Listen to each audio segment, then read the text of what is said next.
pagi. Selamat pagi Ibu. Apa kabar hari ini? Baik Ibu. Syukurlah semuanya kabar baik-baik saja. Sebelum kita memulai materi kita hari ini atau pelajaran kita hari ini, Ibu minta salah satu dari kalian bisa memimpin kita dalam doa. Ada yang bisa? Bisa Ibu. Coba Veronica Jarila Matapo. Marilah kita menyiapkan hati dan batin kita untuk berdoa menurut agama dan keyakinan kita masing-masing. Berdoa dimulai. Berdoa selesai. Sekarang Ibu mau absen dulu. Yang pertama Brandina Belina. Alpa Ibu. Veronica Jarila Matapo. Hadir Ibu. Yana Sabatelia. Sakit Ibu. Oke. Ada yang masih ingat materi kita minggu lalu? Masih Ibu. Tentang apa? Interaksi Ibu. Berarti Veronica tidak belajar atau tidak mempersiapkan diri untuk menerima materi. Karena materi kita hari ini adalah manusia sebagai makhluk individu dan sosial.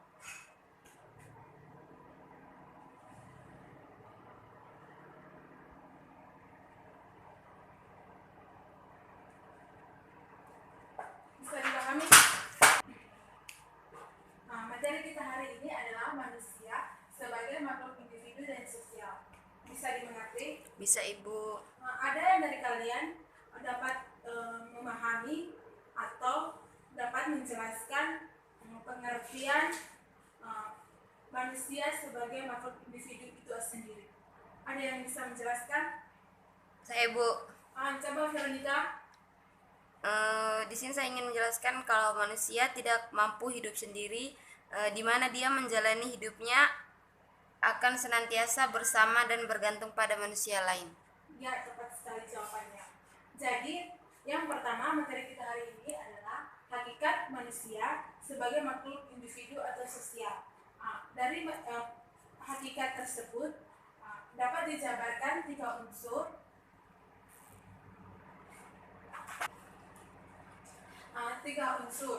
Yang pertama yaitu susunan koordinat atau terdiri atas jiwa dan raga.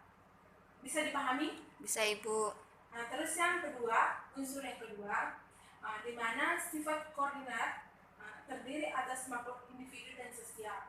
Berarti manusia hidup itu harus bergantungan dengan lingkungan atau sesama.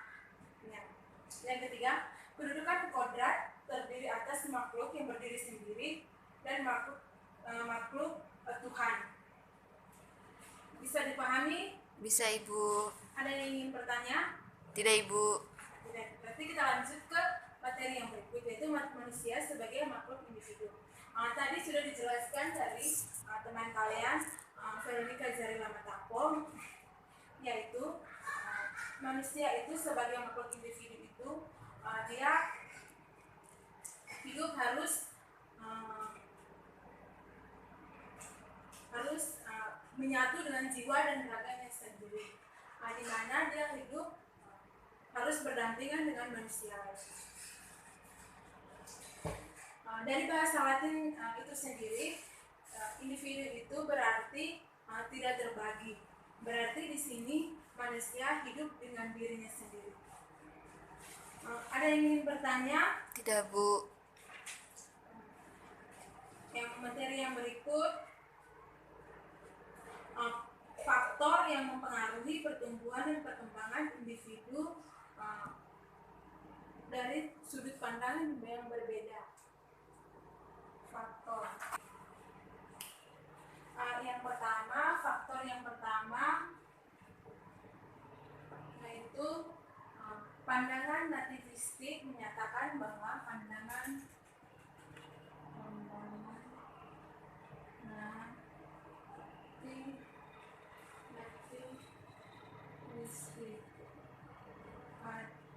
nativistik menyatakan bahwa pertumbuhan individu semata-mata ditentukan oleh faktor dari individu sendiri seperti bakat, potensi, termasuk pula hubungan kemiripan dengan orang tuanya. Misalnya, ada yang bisa kasih contoh? Ada yang bisa kasih contoh?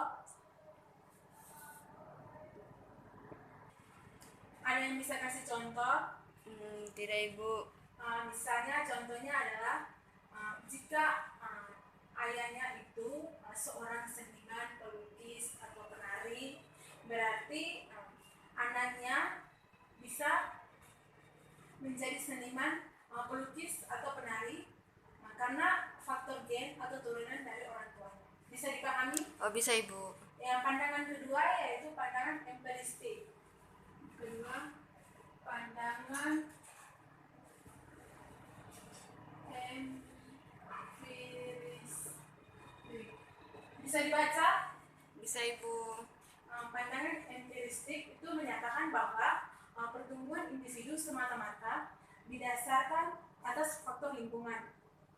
Lingkungan yang akan menentukan pertumbuhan seseorang. Pandangan ini bertolak belakang dengan pandangan nartivistik. Berarti ini pandangan ini bertolak belakang dengan pandangan neofistik. Jadi di mana seorang anak cepat dipengaruhi oleh faktor lingkungan. Bisa dipahami? Bisa, Bu. Yang ketiga pandangan konvergensi. Di sini pandangan konvergensi menyatakan bahwa pertumbuhan individu itu sendiri dipengaruhi oleh faktor dari diri individu dan lingkungan. Bahkan anak merupakan potensi yang harus disesuaikan dengan ciptakan lingkungan yang baik sehingga ia bisa bertumbuh kembang secara baik, optimal pada lingkungan tersebut. Pandangan ini berupaya menggabungkan kedua pandangan sebelumnya. Pada dasarnya kegiatan aktivitas seorang anak ditujukan untuk memenuhi kepentingan diri dan kebutuhan sendiri. Bisa dimengerti? Bisa, Ibu. Yang kedua, manusia sebagai makhluk sosial.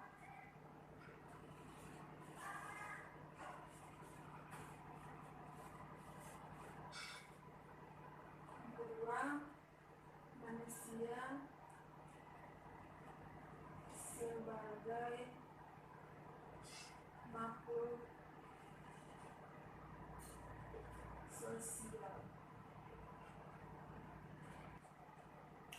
Yang kedua, manusia sebagai makhluk sosial. Ada yang dapat menjelaskan arti atau makna dari pernyataan manusia sebagai makhluk sosial? Ada yang bisa menjelaskan? Tidak, Ibu. Ada yang bisa menjelaskan? Oh, saya, Ibu. Ya, coba Veronica cari nama Tapo. Saya, Ibu. Ya, coba Veronica cari nama Tapo. Manusia tidak mampu hidup sendiri karena dia akan selalu bergantung kepada orang lain. Maka dari itu manusia tidak bisa hidup sendiri, Bu. Ya, manusia sebagai makhluk sosial adalah manusia yang tidak bisa hidup sendiri, harus bergantung pada orang lain atau lingkungan.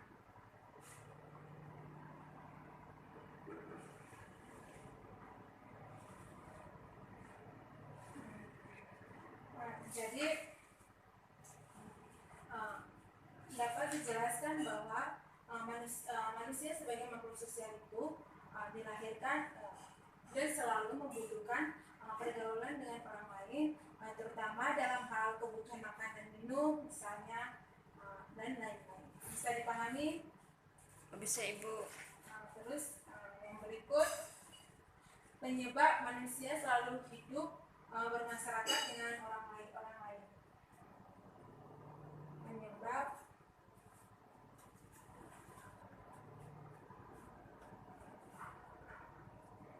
yang pertama, hasrat manusia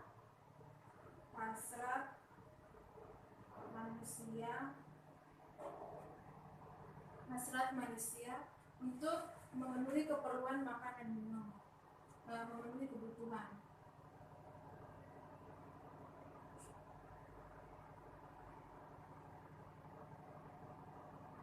Bisa dipahami? Bisa, Ibu. Hasrat yang pertama itu hasrat di mana manusia memiliki kebutuhan hidup. Hasrat yang kedua yaitu hasrat untuk membela diri.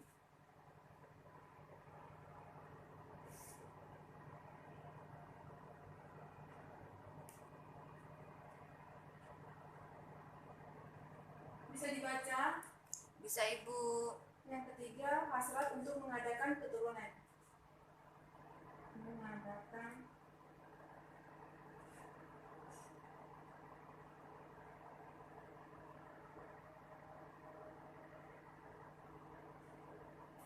keturunan. Jadi ada beberapa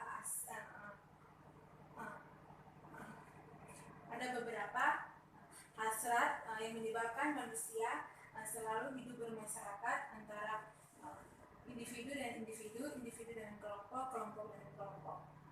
Sampai di sini ada yang bisa dipahami? Ada Ibu.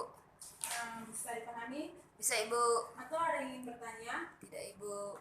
Tidak, kita lanjut ke pokok bahasan yang berikut, yang B.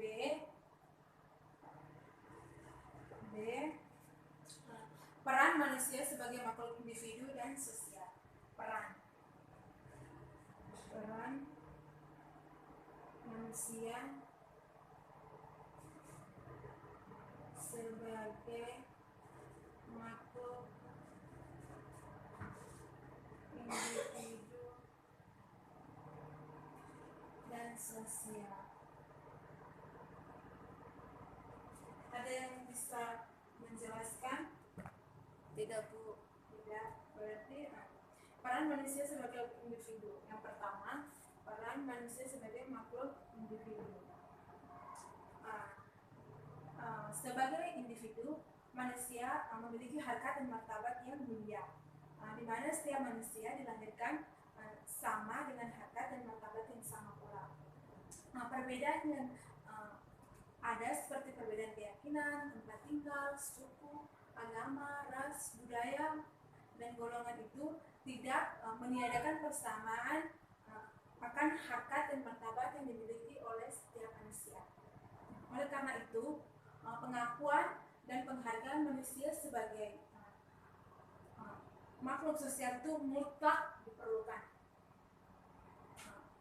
Pengakuan dan penghargaan itu diwujudkan dengan pengakuan akan jaminan hak-hak asasi manusia. Hak-hak asasi manusia.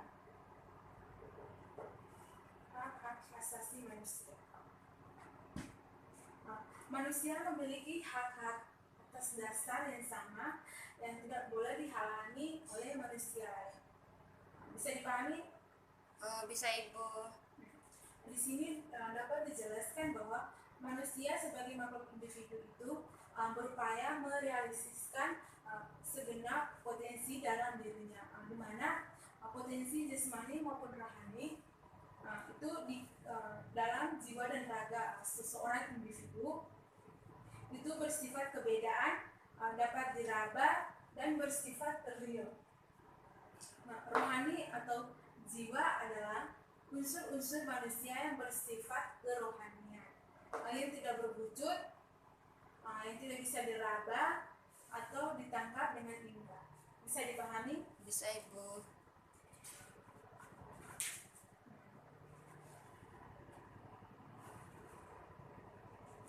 Yang kedua,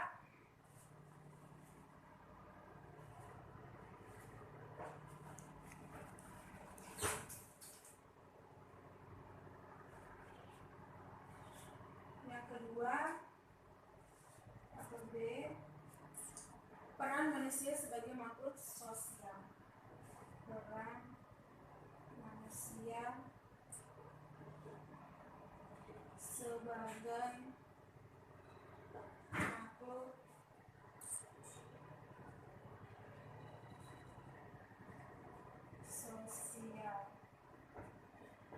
sosial. Di mana manusia itu sendiri sebagai pribadi berhakikat sosial. Artinya di mana manusia akan senantiasa selalu berhubungan dengan orang lain atau hidup berdamping dengan masyarakat lain, kelompok lain, atau individu dan individu itu sendiri. Di mana manusia tidak mungkin hidup sendiri tanpa bantuan orang lain. Bisa dipahami? Bisa Ibu. Kebutuhan akan orang lain dalam interaksi sosial membentuk kehidupan berkelompok pada manusia. Berbagai tipe kelompok sosial tumbuh seiring dengan kebutuhan manusia untuk saling berinteraksi. Dalam berbagai kelompok sosial, manusia membutuhkan norma-norma atau aturan yang mengikat, di mana terdapat norma-norma sosial yang sebagai patokan untuk bertingkah laku dalam masyarakat antara manusia dengan kelompok. Norma-norma tersebut adalah yang pertama, norma agama atau religi. Ada yang tahu? Tidak Bu. Norma agama atau religi yaitu bersumber dari Tuhan. Bersumber dari Tuhan. Bersumber dari Tuhan yang diperuntukkan umat manusia. Agar norma agama itu sendiri berisi perintah agar dipatuhi larangan-larangan yang dijauhi oleh umat beragama. Norma agama dalam ajaran-ajaran agama, dalam berbagai ajaran agama.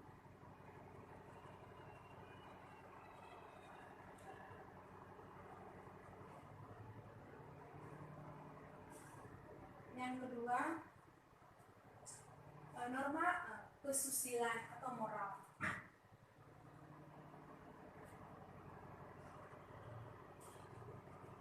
Ada yang bisa menjabarkan norma kesusilaan atau moral? Tidak Ibu. Tidak. Jadi norma kesusilaan atau moral itu sendiri itu bersumber dari hati nurani seorang manusia untuk mengajak pada kebaikan untuk menjauhi keburukan. Di mana norma ini bertujuan agar manusia berbuat baik secara moral. Di mana orang yang berkelakuan baik adalah orang yang bermoral, sedangkan orang yang tidak berkelakuan baik atau buruk adalah orang yang tidak bermoral. Yang ketiga, norma kesopanan.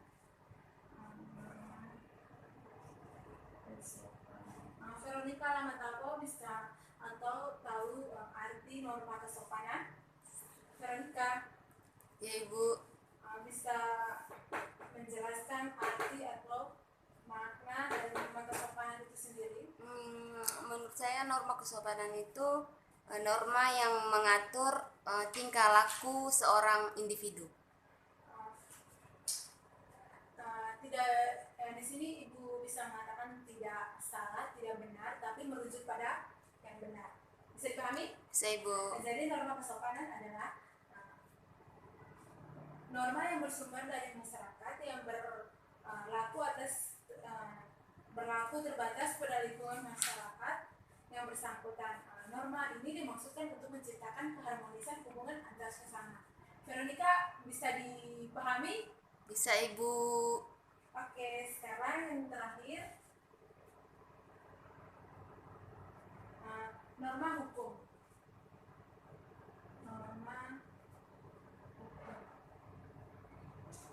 Norma hukum itu sendiri yaitu norma yang dibuat oleh masyarakat secara resmi atau negara yang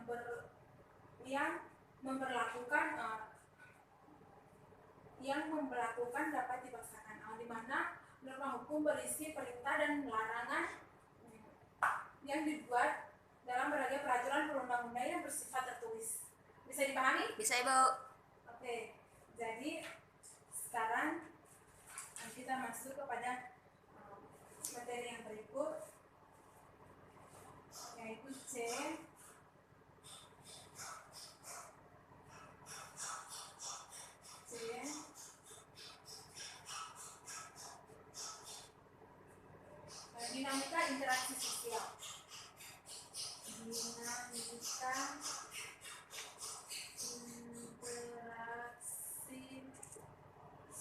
sosial. Veronica, bisa dapat menjelaskan ini? Aduh ibu, kenapa dari tadi saya terus ibu? Bisa tolong teman lain ibu? Oke, jadi dinamika interaksi sosial itu sendiri merupakan faktor utama dalam kehidupan sosial, di mana interaksi sosial merupakan hubungan sosial yang dinamis yang menyangkut hubungan timbal balik antar individu, antar kelompok manusia maupun antar orang dengan kelompok manusia. Bentuk interaksi sosial adalah akomodasi, kerjasama, persaingan dan pertikaian. Yang berikut ciri-ciri sebuah interaksi sosial adalah sebagai berikut. Ciri-ciri.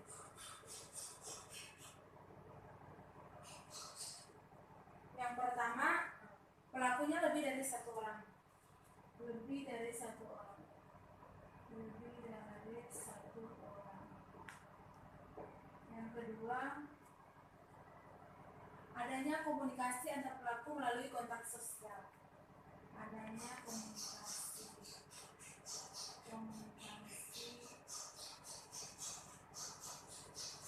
melalui kontak sosial. Yang ketiga, mempunyai maksud dan tujuan.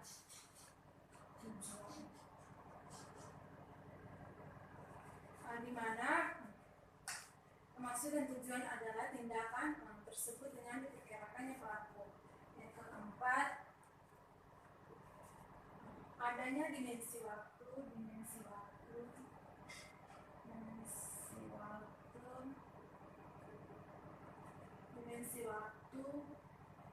yang akan menentukan sikap,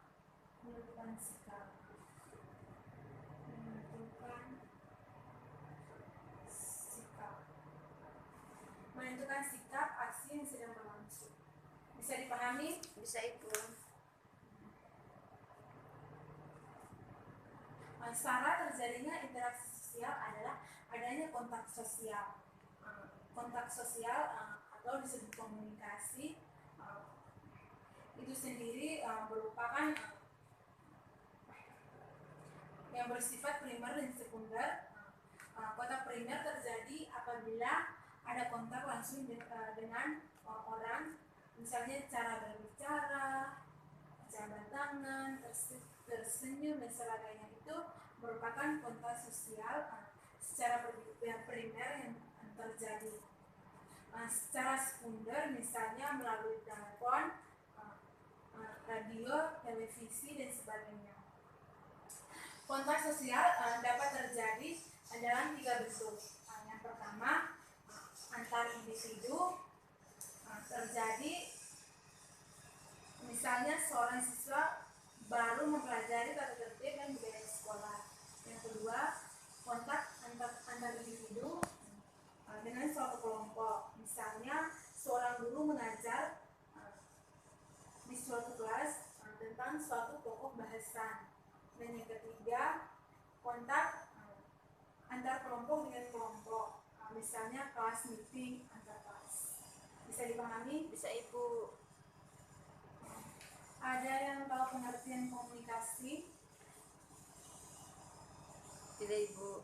Jadi komunikasi itu sendiri adalah proses pemberian tafsiran pada perilaku yang mulai berwujud pembicaraan, gerak-gerik, atau sikap, perasaan-perasaan yang ingin disampaikan oleh orang tersebut. Dengan tafsiran pada orang lain, seorang pemberi reaksi berupa tindakan terhadap maksud orang lain. Bisa dipahami? Bisa ibu.